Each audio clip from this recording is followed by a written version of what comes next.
it's messy and it's hard sometimes. And so just, I think going through the process of accepting is really difficult for a lot of people. And so if you can first just fully embrace and accept your situation and know that really a lot of people are struggling and just not talking about it. You are not alone. You're not the only one. Hopefully you know somebody you can really honestly open up with and share with, who can, show care and compassion and understanding. But I'd say first a process of embracing, which might go through a little bit of grief and loss, like realizing that you're, losing some functioning, losing some ability to be active, losing some ability to produce work like you used to be able to without missing a beat. And just embrace that and then advocate for yourself. Hey, Tim here, and thank you for tuning in to another episode of the Invisible Condition podcast, a show where we talk about advocacy and unusually normal things, the conditions, diseases, and illnesses we live with. We will end the stigma of invisible conditions by empowering voices, and today's voice is brought to us by Joshua Peterson. Like myself, Joshua lives with Crohn's disease, an autoimmune condition that attacks the GI tract. And despite what social media says, there isn't a cure. Joshua experienced something I couldn't imagine. His intestine ruptured into his bladder, and there was no other option but to do surgery. His disease wasn't in a great state at that time, and he needed help, and I'm so grateful that he's doing much better now. You see, until now, he has heard thousands of other people's stories, but hasn't told his own publicly. He is a workplace accommodation expert who works for a cool company called Disclo.com. And no, they're not sponsoring this episode. I just really like this company. They make the accommodation process simple. So if you work for a company that has little or no accommodation process, or maybe you need an accommodation but are afraid to ask, head to disclo.com/tell-hr. And Disclo will reach out to your company and you will remain anonymous. In this episode, you will hear Joshua's story of anguish and hope. And I know you will gain a deeper understanding of what self-advocacy is, and you will walk away with a better sense of how to actually ask for an accommodation at work or at school, or maybe even with your family. Joshua, we have a lot in common. We share a common condition called Crohn's disease. We share a common faith. We share some advocacy work that we do. And I'm excited to dive into this. I actually haven't recorded a podcast with someone else who has Crohn's. So I'm excited to kind of swap stories and share and hear your journey of living with this disease. So welcome to the Invisible Condition podcast. Thank you, Tim. It's really an honor to be here, and I'm truly excited. I've never done an interview with someone else who has Crohn's either, and so I'm excited to see where the conversation goes. And just the fact that the way that I even connected with you was that I was in the middle of a treatment at an infusion center, with a PICC line in my arm, getting an infusion, and then I was on LinkedIn, and you had posted about when you were in the workplace at a certain employer and needing to get infusion treatments. And then because of your increased, time you needed out for your condition, that there was some discrimination, that was happening. And I was sitting there going, wow, I'm here in this treatment. He's posting about this same exact treatment. And this seems like a really cool connection that I need to make. And then learned about your podcast. I've listened to several episodes in the last, month or so, whenever that was. And I'm really excited to be here and contribute my story and learn from you as well.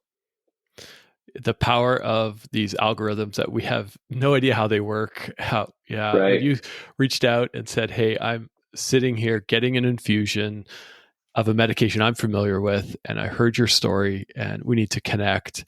And I looked you up and saw that the work that you do, which is a lot of workplace accommodation work in what you're doing now, but also in the past at some rather notable companies, and thought this is someone we need to have on the show and just talk about. So I'm excited.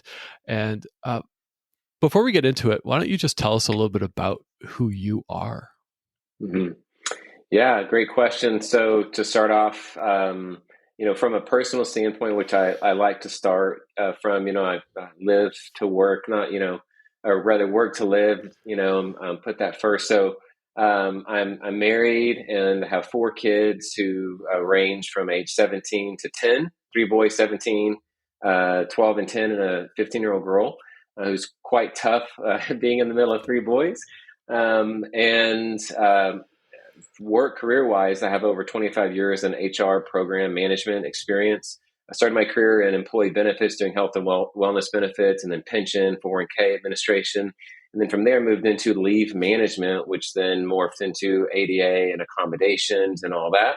And so now I have a good bulk of that 25 years. At some point or capacity, I've managed part of or all of accommodations programs and managed somewhere probably close to 1,000 individual accommodations cases that are employee-based cases for employers. As you said, some very notable large companies, aerospace, tech companies, oil and gas companies.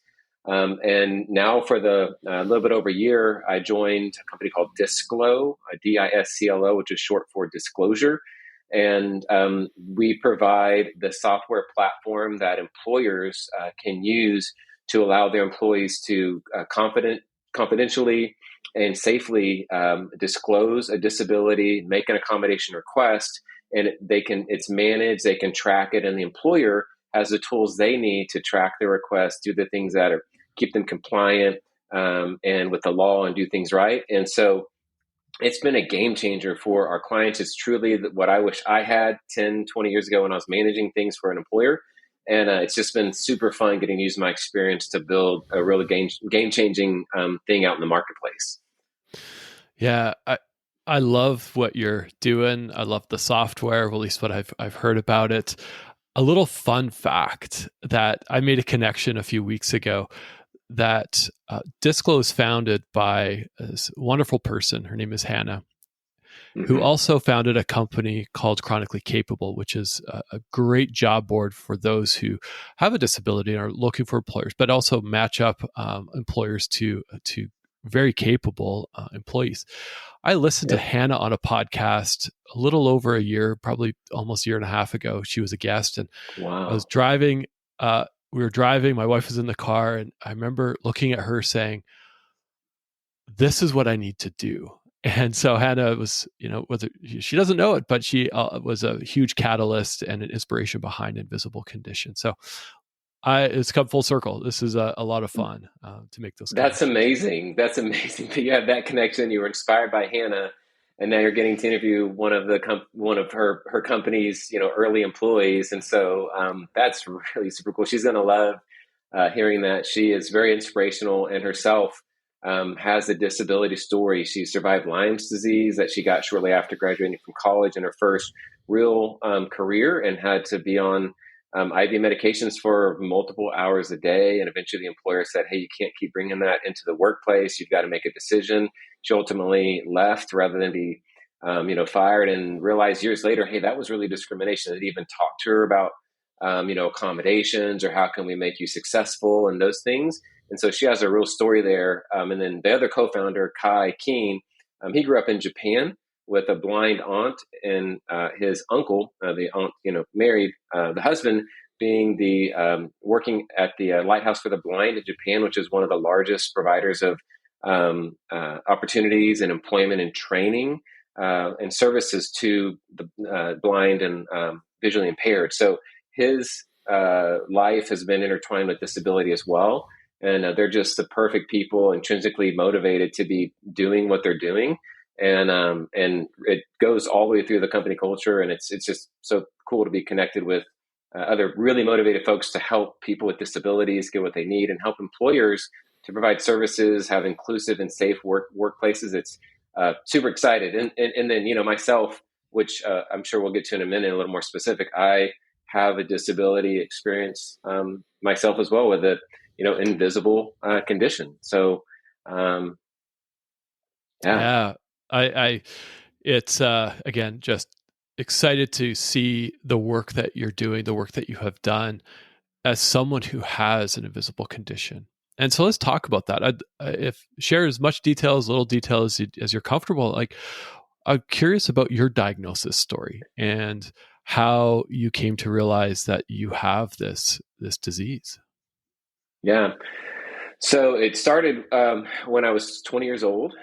I had graduated, high school, been out of high school a bit. At that time, I didn't go to college. I actually high school, my junior year, started a youth ministry at the city Conroe, Texas, a little bit north of Houston, where I was living at the time, and it had grown rather large, or over 100 youth coming on Friday nights to our youth services. And I just felt like I didn't want to leave that and go off to college. Really felt like to trust the Lord and things would, come around. And so I stayed local, and I started working. I thought I want to learn some type of trade with my hands. And so some people that I knew had a cabinet shop. And so I started working there part-time my senior year in high school, and then went full-time after I graduated. So I'm in a cabinet shop with a bunch of guys building cabinets, cutting wood and all that. And then all of a sudden, man, I'm feeling bad. And I am, you can't avoid the fact that when you're dealing with Crohn's or, an IBD situation, it's frequent restroom breaks that can take up a significant part of your day. And so I'm having to go multiple times. It's awkward. It's weird. I'm in pain. I'm uncomfortable, and I have no idea what's going on. And that eventually, I had felt that for a number of weeks or maybe a month or more. And I'm like, something's really going on here. So I started going to a doctor, got into care. They did all the typical scopes everywhere and said, hey, you have what's called ulcerative colitis, is what they said at that point. Ulcerative colitis, which means you got ulcers all throughout your intestinal tract, and they're going to cause pain, inflammation. I got on a steroid medication, and it took care of it in a number of weeks. And I had, probably lost 10, 15 pounds. I'm 6 feet tall. I'm a healthy, 185-ish now. And I was at that time, about that. I mean, I was already, 20 years old, so pretty much done growing. And I'd, lost some weight, felt some pain, was uncomfortable, but it kind of went away, and I didn't have any problems, and kind of life moved on. I still ate not so great as a 20-year-old single guy living with some roommates, and life went on. And then a couple years later, life screeched to a hard stop, and the reality of the condition that I was living with hit me full on. About 3 years later, when I was 21 years old, again, started with some discomfort and all these things, but all of a sudden, I'm having just buckling pain. A couple weeks in, from my second floor apartment, if I'm going down the stairs and I step too hard, the jiggling just of my intestines just would hurt significantly. I started dropping weight pretty quickly. And so I got into the doctor again, all that stuff, did all that test and said, oh, you have Crohn's disease, which is, you've been upgraded to Crohn's disease, which is not like getting upgraded from economy to, business or there are no benefits. There are no frequent flyer miles. It is not an upgrade that you want to have. And for the next months from December of 2021 through June of 2022, that would be completely control and dictate what I could do and how I lived.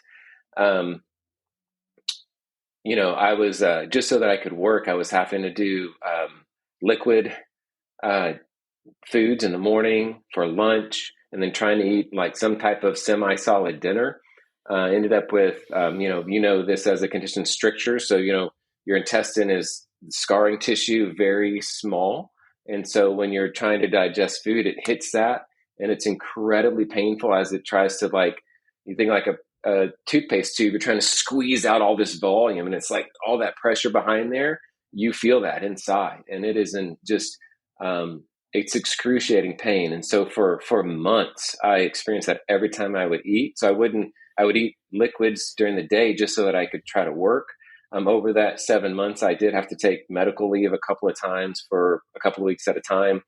I was on different medications, and really, 3 or 4 months in, I'm literally like begging my doctor, can surgery take care of this? And they're going, well, it's a section that's really sensitive in the intestine. It's called the terminal ileum. It's near where the small intestine joins the large intestine, and you really don't want to have to do things there. That's a very important part of your body. If the joining there, has a problem. And so they said, we're just going to wait. We're going to wait. We're going to wait. And maybe it'll break, all these medications. And then it was around May or so. I'm then waking up at night, needing to use the restroom 5, 6, 7, 8 times a night. And so your body's wiped out fighting a condition. I've gone from like a healthy 185 to like I'm 150, 140 something pounds, pale, frail, bony cheeks, all this. And now I'm not sleeping at all because I'm waking up so many times, going to the doctor and they look, do a scan and say, your intestines are swelling and crowding your bladder. So I couldn't hold volume and I was needing to wake up all the time to go to the restroom. And then it was early June that I was at work and, literally what I would believe it could feel like if I were stabbed with a knife, not to be too graphic. I felt an excruciating pain in my abdomen. I fell on the floor at work under my desk and crawled my way out of there and then figured out something bad's going on. I just texted my manager, I have to leave, called my doctor, went in, and it ended up that my intestines had opened up into my bladder. And so there was damage then that had to be repaired through surgery. They put me on a super high dosage of antibiotics for the next week until I get into surgery. And then I had to have surgery. So that was June of 2002. They removed about a foot of my small intestine. And I was in, the hospital for a week. I was 135 pounds when I entered surgery, from 185, 135, crawling across the floor, all that. And had surgery and, in the hospital a week, coming to my post-op a couple weeks later. And, I felt so much better. The surgery did kind of break the flare, and I was able to like kind of get months later into normalish life. I had to watch what I eat. I had to figure out, what can my body tolerate. That really, woke me up to change my lifestyle to be more healthy from a, diet perspective, all those things. But that was my first like major awakening of knowing what I was really dealing with and kind of, needing to get a grasp on things. And it was like totally life changing and the worst like 6 months of my life. That sounds like an incredible journey, and thank you for sharing. I can resonate with a lot of what you're saying. A lot of memories are coming up for me as well, and until you experience that pain of a blockage, where your intestines just nothing's moving. Man, that's painful. And here you are today. You've come through. You had to have surgery. I mean, it was a forced surgery. And how are you doing now? Yeah. So, you asked me when we first met, like, have you ever told your story and, why now? And I said, I never have, like my whole story. Of course, I've told it in, private circles many times as when it's been necessary, but it's interesting. I do this work in accommodations and advocating for people with disabilities, telling a company, yeah, no, this is actually reasonable. I think, you can't deny this. You do need to consider this employee's request, even if it means, having to do a little bit of work and, actually accommodate some things, right? That I haven't really shared my own story because, and I said this to you, that my condition has not been for the last 22 years since surgery, has not been an active issue that's affected my life too much. So I feel like, man, so many people are so much worse off than I am and all that. And, but I love what your response was to that. If you want to share that perspective just for your audience. Well, let's see if I can remember. And I think it's, for regardless of if it's been in remission or not, we all have a story, and it's your story. Yeah. And for me, sharing openly and honestly and vulnerably gives others permission. And I've had so many guests who also have used that phrase. It feels like it unlocks something. It gives permission. And there's power in our story. And it drives that deeper connection. And for me, if I never shared on LinkedIn, we would never be here right now.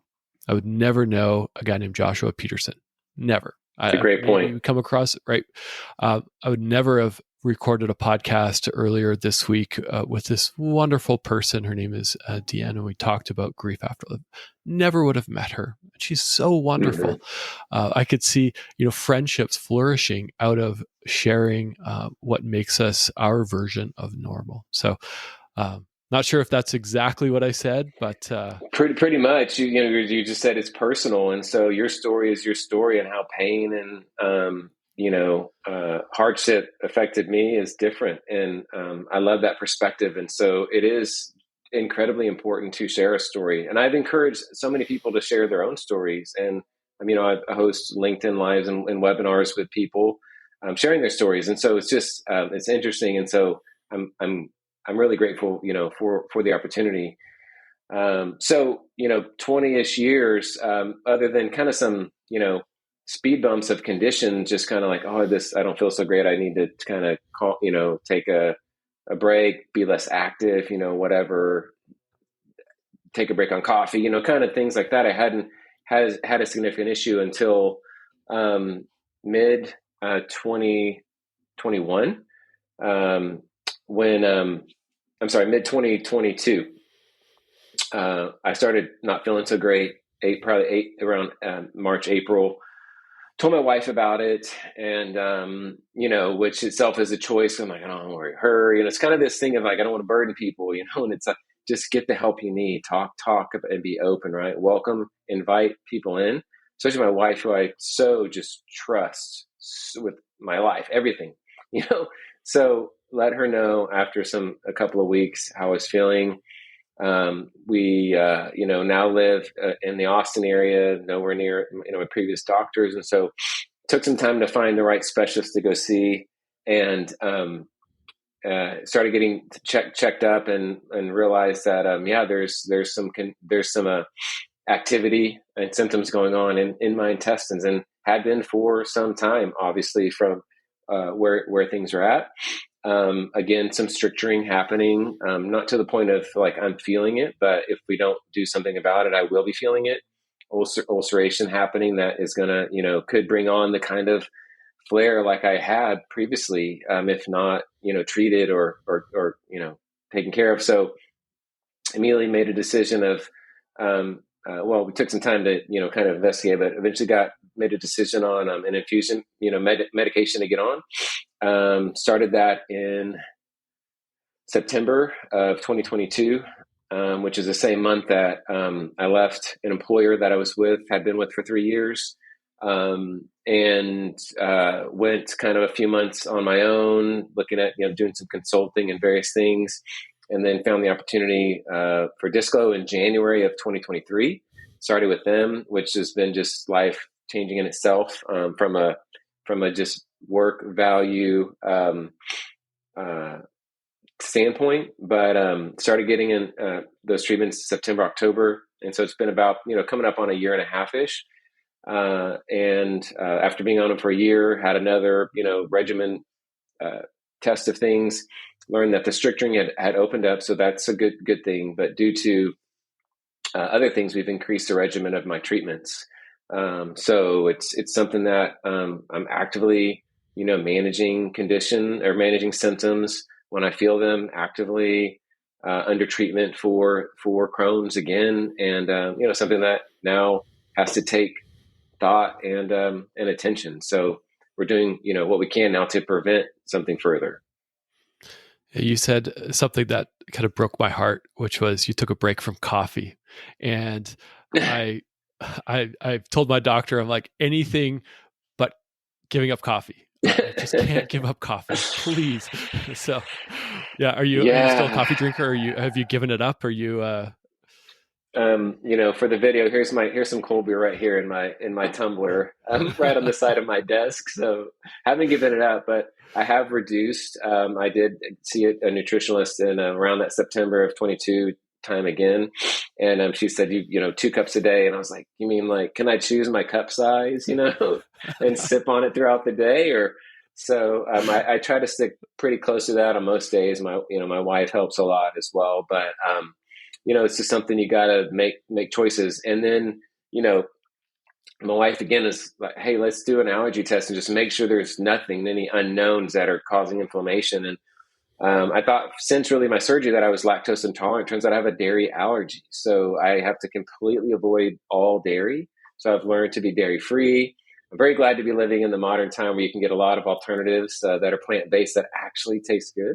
Not like it's supposed to be, butter, but it tastes like alfalfa sprouts or something, but it actually tastes like butter. So, yeah, that's exciting. But yeah, a lot of things just happen to manage that we're continuing to learn and really, really pay attention to. Yeah. It's a thing of. I mean, I have 4 active kids. We love to be outdoors. We love to do things. We got bikes, skateboards, and so and of course, my wife and while we're still youngish, and just that I would do anything to nearly anything to keep a healthy level of activity, and so it's something to be taken seriously. So, I mean, I would say for anybody that has a condition, you learn that you have something to go on, just listen to your doctors, do your research, take it seriously.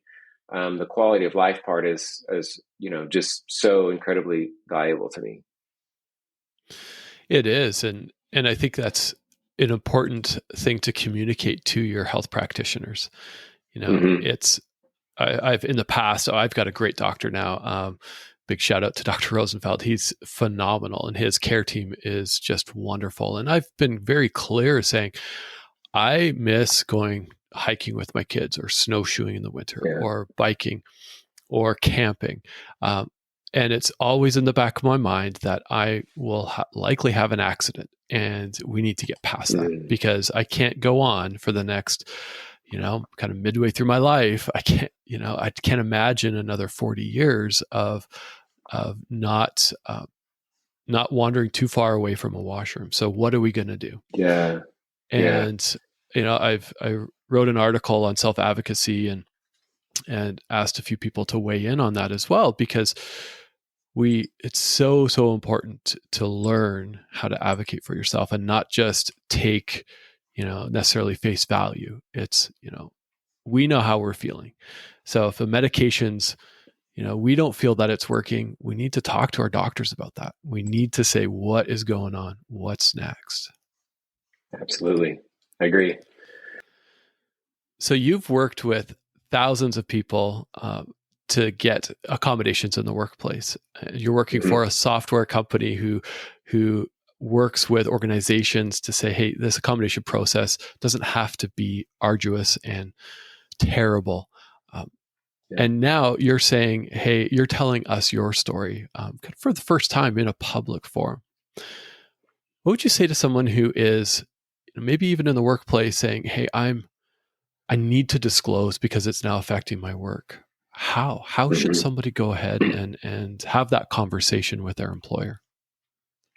Yeah, so I'm going to talk to the employee and then to the employer as well. So to the employee, my hope is that you work for an organization where you feel like you'll be heard, where you feel like it's not a company that just wants to check the legal box and say we had the conversation, but actually cares about their employees, about inclusion, and about really making a difference for each individual employee who might be struggling.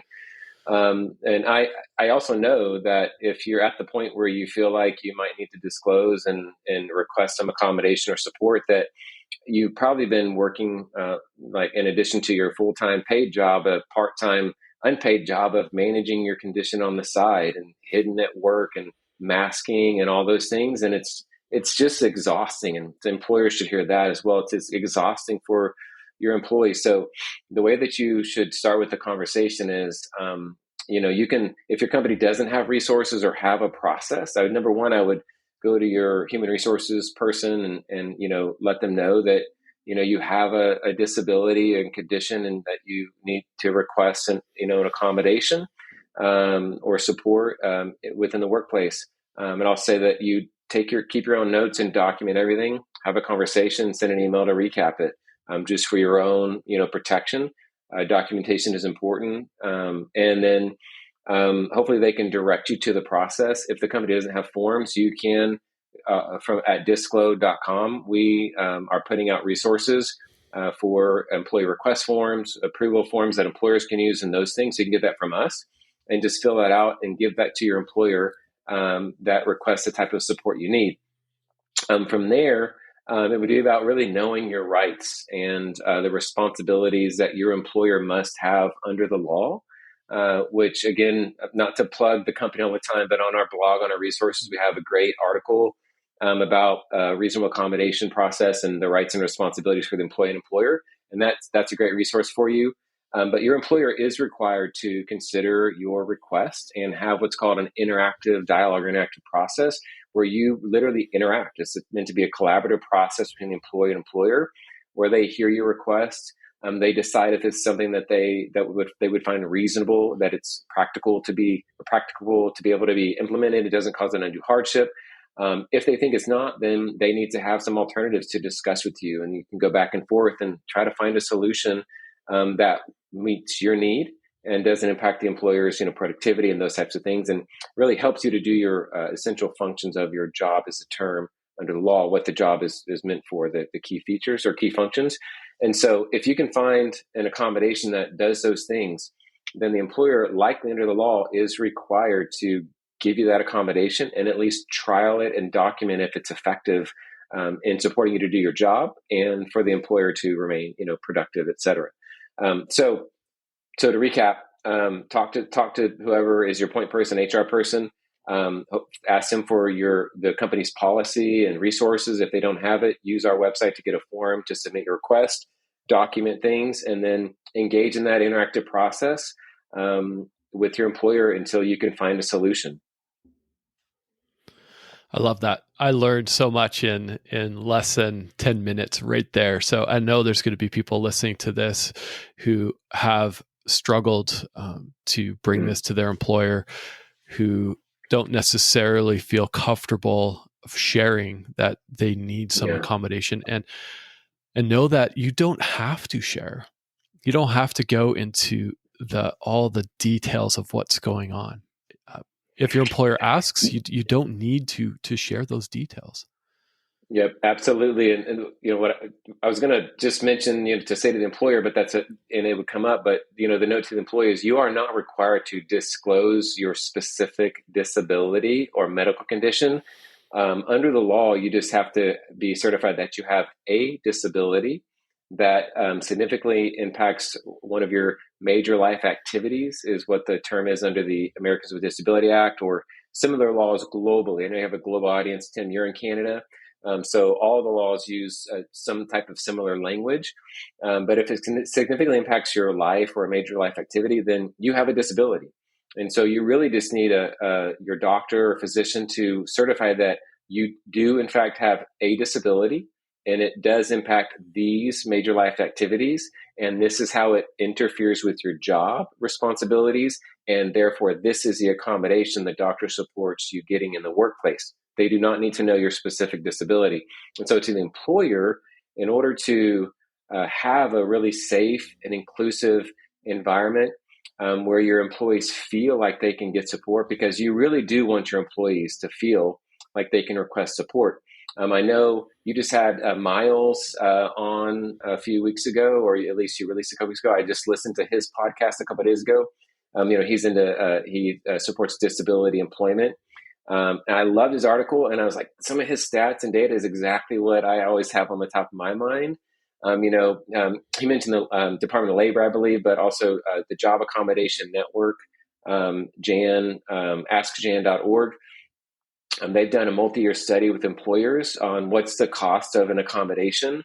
And over 50% say that there is zero cost to an accommodation. And then the majority that do have a cost, it's $300 or less. Now, to hire and replace an employee, it can be $10,000 to $14,000, depending on the survey you look at. The ripple effect that it has on the team that has to shoulder someone's job load, or the manager who's already like overburdened and, managing and all the administrative stuff that the company puts on them.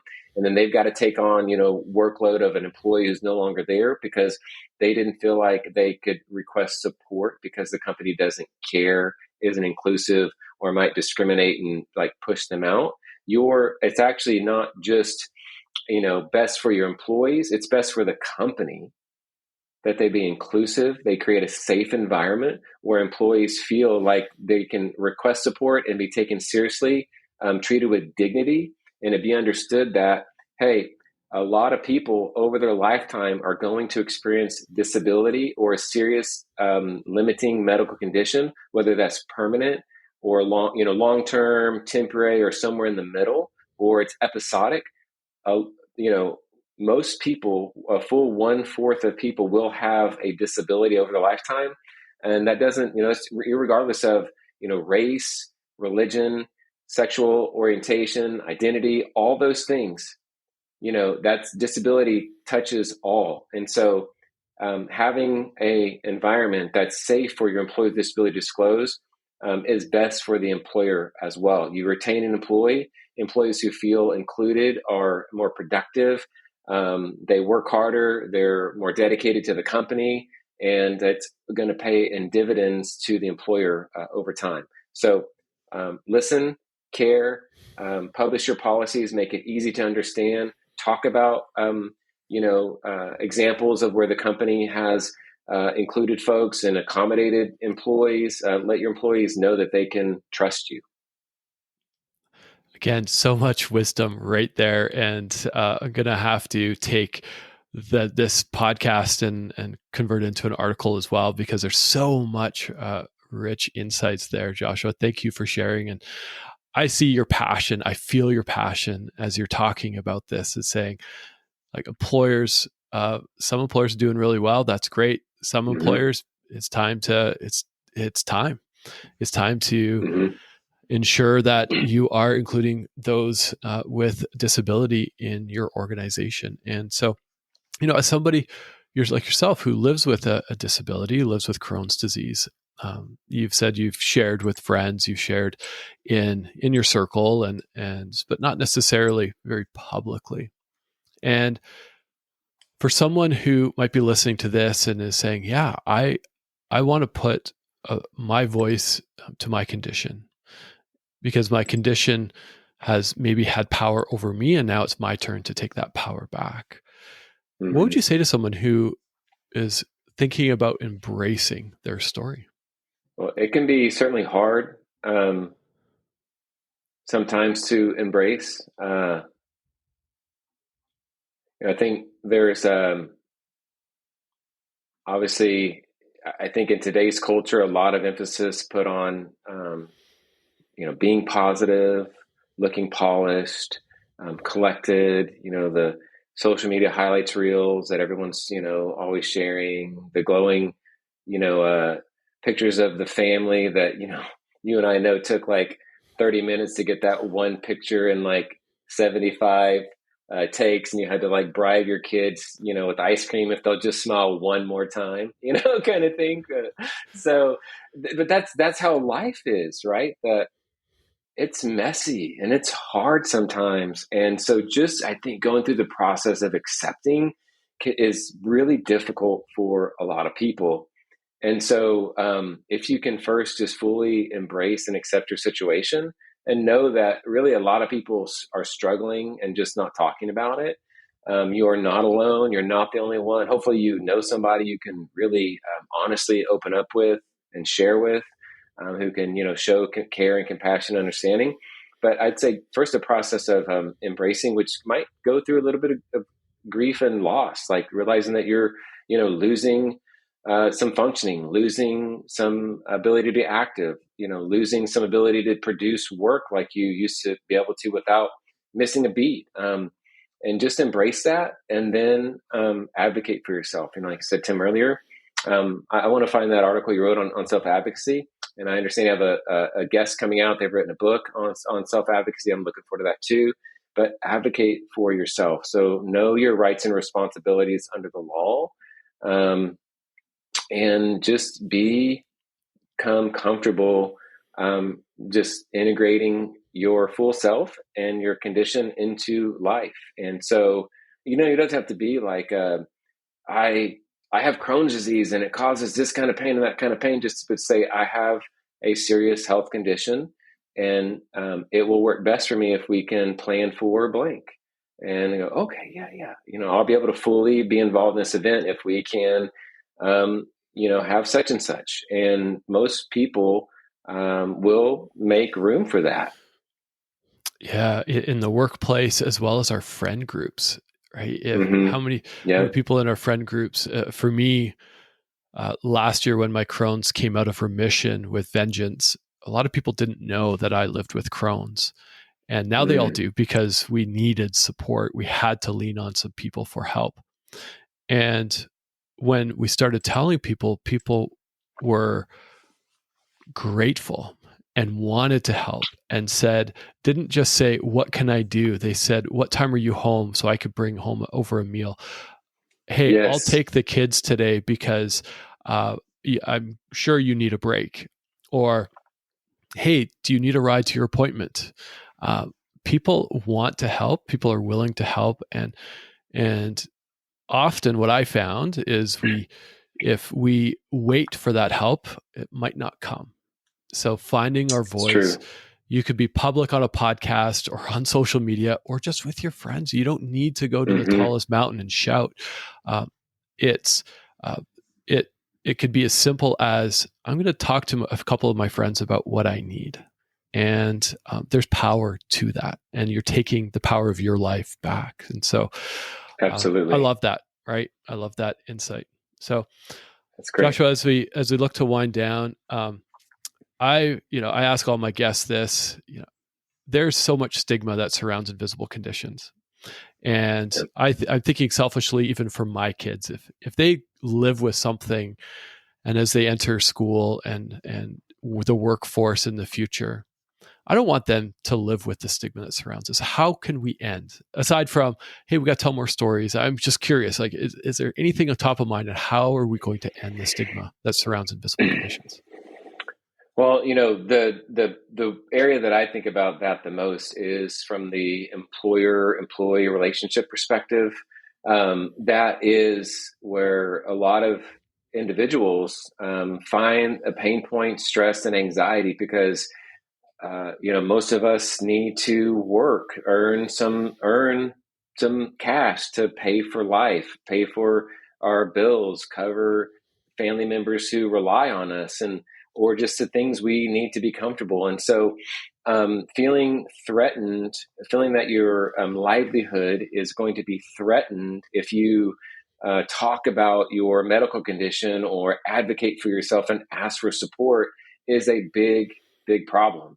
And so that's, what part of my kind of life work is to help employers embrace some of the things we're saying, that just by showing care and supporting an employee and probably spending $300 or less or zero, you're going to retain somebody who's going to be really grateful and stay, because they may be worried if they leave, like, will the next employer support them? You show them support, like they're probably yours for a considerable amount of time.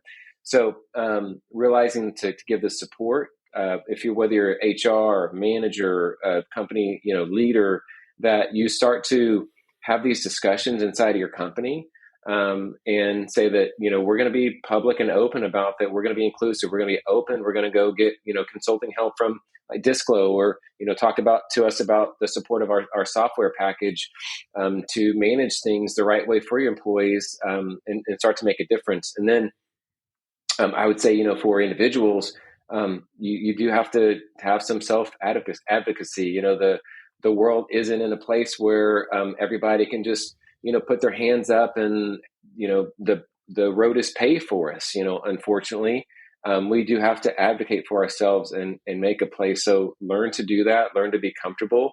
And my hope is that we get to a place where people are just okay with the fact that life changes, that surprises happen, medical conditions happen, disabilities happen, and it is different for each one of us. And so understanding an individual's needs, caring and making space, so that they can be the best that they can be, is just going to eventually kind of evolve as the right thing to do. It's so good. There's a two-prong approach to this from an individual and the institution, whether it's work or Mm-hmm. school. Absolutely. As well as you said something earlier, it's about embracing your condition. And it might Mm-hmm. come with some grief and some loss, but how do we turn that into power and Yes. take back the power that in some cases our conditions have taken from us? Just like you're doing, you're sharing your story publicly. Uh, I I thought maybe maybe in the future we can swap colonoscopy stories. I'm working on a draft of a book because people have asked me to, and so I just kind of want to write a book about colonoscopy, how to prep for a colonoscopy, and working on a title. It's called A Peek Inside. So I'm playing around with that too. No. So I love that. I love the pun there. yeah, Oh and man, so that's amazing. I've talked to so many people. I actually had an encounter at my dentist, and it's like, yeah, with Crohn's, a lot of scopes and this and that. And the hygienist was like, can I ask you a very personal question? I'm like, yeah. She's like, how do you prep for a colonoscopy? And I was like, Wow. oh, here's my tips and tricks. I don't know. This is what's worked for me, and it's not Yeah. enjoyable, but here you go. And so I've helped others now. And so, even that, it's like most of us in our lives, whether you're healthy, you probably have to go for a scope. And so, Mm-hmm. it's a scary thing. For me Yeah. personally, I love watching the camera. Maybe it's like I'm sick in that way, but I'd like to see what's going on. But anyways, maybe that's a conversation for another day. But If you can turn it into entertainment, or it's a natural thing, like watching TV that's actually enjoyable, then I'm sure it helps. yeah, exactly. It's yeah. I had a friend recently who was like, "Are you fully sedated?" I'm like, "Well, for mine, I'm not, but I know others are," and I'm in a happy place, and I ask a Uh-huh. lot of questions, and I never remember what they were when I wake up. But I think Right. I, Exactly. I think I was telling jokes, and but anyways, yeah. That's amazing. I will buy your book or ebook or whatever, however you do it. If you do a white paper, a PDF download, I will check it out and see what you have there. Oh, it's going Um, to be fun. Yeah, yeah. just so many ideas on how we can, it's serious topics and how we can bring just some light and light and humor and just some hope into this world. And Joshua, you're bringing a lot of hope just by the work you're doing and by kind of putting kind of your flag out and your foot down and saying, I live with Crohn's, um, Hmm. and there's many others that do, and my condition is different than yours, but yet there's solidarity in sharing our story. So thank you so much for coming on and sharing. Absolutely, Tim. Thanks for the opportunity. Thanks for doing what you're doing. I mean, it made a way for me to consider, being more open and public about my situation. I really hope that it's something that can help some people. I'm grateful for our friendship. I want that to continue, and we'll continue to work together and do things. And look forward to supporting, what you're doing. Yeah. And for those who are listening, if you're feeling called to share your story, reach out, go to invisiblecondition.com and you'll find the form there to fill out, to submit to maybe a potential podcast and your story. And also, if you have the means, the way we keep this going is through donations. And so again, uh, I don't like asking for support, but we need the support. So if you head to Yeah. invisiblecondition.com, you'll see the donate button there. And every little bit helps. And then my third ask is, please subscribe, please rate and leave a rating for the podcast, because that also helps others discover what we're up to. So with that, Joshua, I hope you have an amazing day, and I hope your next scope, whenever that is, goes fast and it's smooth. Thank you so much. That's a great thing to end with, and I wish the same for you as well. Hope it's a great day. We'll talk soon.